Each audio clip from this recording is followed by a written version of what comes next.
A ver, ¿será que lo que estudiamos en la universidad define de qué lado político nos paramos? Hoy vamos a meternos con una teoría bastante provocadora que dice que sí, que el camino profesional que elegimos es en el fondo un entrenamiento político invisible. Así que bueno, vamos a desglosar esta idea juntos.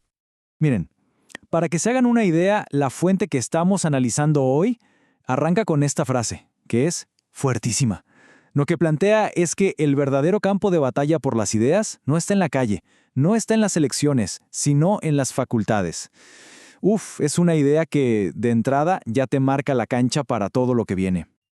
Ok, para poder entender esta teoría, hay un concepto que es fundamental, es la pieza clave de todo, el primado narrativo. Imagínense que es como el aire que se respira en una carrera. No es propaganda, no, es más sutil. Es esa atmósfera que hace que ciertas ideas, digamos de izquierda o de derecha, se sientan como lo correcto, lo obvio, ¿no? Incluso antes de que nos pongamos a pensarlo de verdad. Bueno, ¿y cómo se come esto en la práctica? O sea, ¿cómo funciona? Lo que esta teoría propone es que la universidad en el fondo está dividida en dos grandes caminos, dos como autopistas intelectuales, y cada una te lleva a un destino político bien distinto. Y acá está el meollo del asunto. Por un lado están las carreras narrativas como filosofía o sociología, que según la fuente se mueven en el terreno de lo subjetivo, de la interpretación y que por eso tienden a la izquierda. Y por el otro, las carreras técnicas, como ingeniería o contabilidad, que se chocan todos los días con límites, con datos, con resultados que se pueden medir, y por eso se inclinan más a la derecha. O sea, unas moldean cómo percibimos el mundo y las otras te enfrentan con el mundo como es. Ok, hasta acá la teoría general, ¿no? Suena interesante. Pero para que esto no se quede flotando en el aire, la fuente nos da ejemplos súper concretos. Y eso es lo que vamos a ver ahora. Arranquemos con el ejemplo perfecto de una carrera técnica según este modelo. Ingeniería civil. O sea, estamos hablando de puentes, edificios, cosas tangibles. Ahora, miren estos números, porque acá es donde la cosa se pone de verdad interesante. Ya durante la carrera, según los datos de la fuente, se ve una tendencia clarísima hacia la derecha. Miren la tabla. Pero ojo con lo que pasa después de graduarse. Esa inclinación no solo se mantiene, se dispara. Puede llegar hasta un 90%. La pregunta es, ¿por qué pasa esto? La explicación es que la ingeniería te obliga, no tienes opción, a pensar con los pies en la tierra. Las leyes de la física, bueno, no se discuten. Simple, una viga aguanta el peso o no lo aguanta. Y si no lo aguanta, se cae. Punto. Este choque constante con consecuencias reales, donde los resultados mandan sobre el discurso, supuestamente va forjando una mentalidad más alineada a la derecha. Ok, vámonos ahora al otro extremo, pero al extremo opuesto total del espectro, a una carrera puramente narrativa según esta teoría, la filosofía. Y fíjense en esto, porque el patrón es casi un reflejo exacto, pero al revés, de lo que vimos con ingeniería. Acá la gran mayoría de los estudiantes se inclinan hacia la izquierda. Y a diferencia de lo que veremos en otros casos, esa tendencia se mantiene súper fuerte incluso después de salir de la universidad. Y la explicación que se da es que muchos planes de estudio se enfocan en criticar el sistema, en deconstruir las ideas que ya existen. Se premia la crítica y el pensamiento abstracto.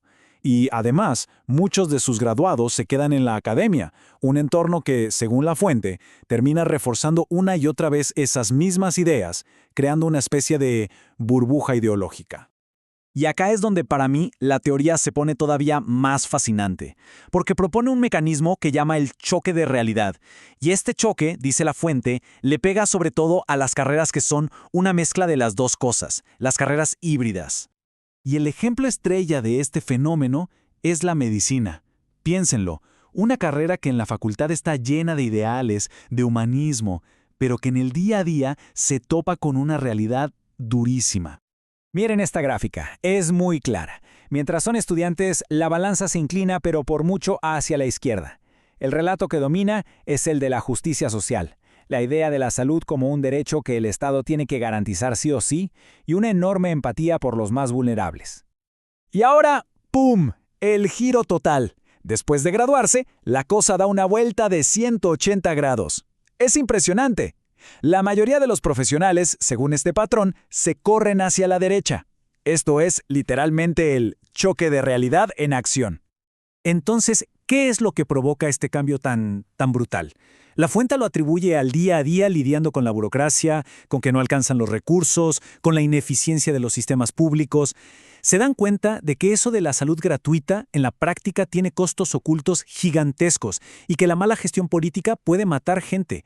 Ese relato idealista choca de cabeza contra la pared de la realidad económica y logística del día a día. Ok, ya vimos los casos uno por uno. Ahora, hagamos un poco de zoom out. Alejémonos para ver el panorama completo. La pregunta es, ¿qué pasa en una sociedad cuando tienes estos dos mundos tan marcados, casi operando en paralelo? El argumento final, el que cierra todo, es que esta división crea como dos grandes esferas de poder. Por un lado, los que dominan las carreras narrativas, supuestamente de izquierda, terminan controlando la cultura, los medios, lo que se enseña en las universidades, la percepción de lo que está bien y mal. Y por el otro, los que dominan las carreras técnicas, de derecha, son los que controlan la economía, la producción, la infraestructura. Dos mundos que apenas se tocan. Y esta frase de la fuente, que es lapidaria, resume perfectamente la importancia que le da al poder de la narrativa.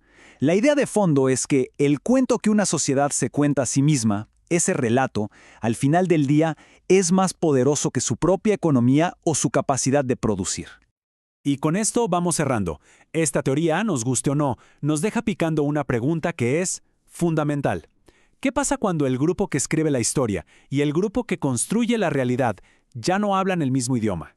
¿Qué ocurre cuando el relato y la realidad se divorcian por completo? Ahí se las dejo, una idea para darle vueltas.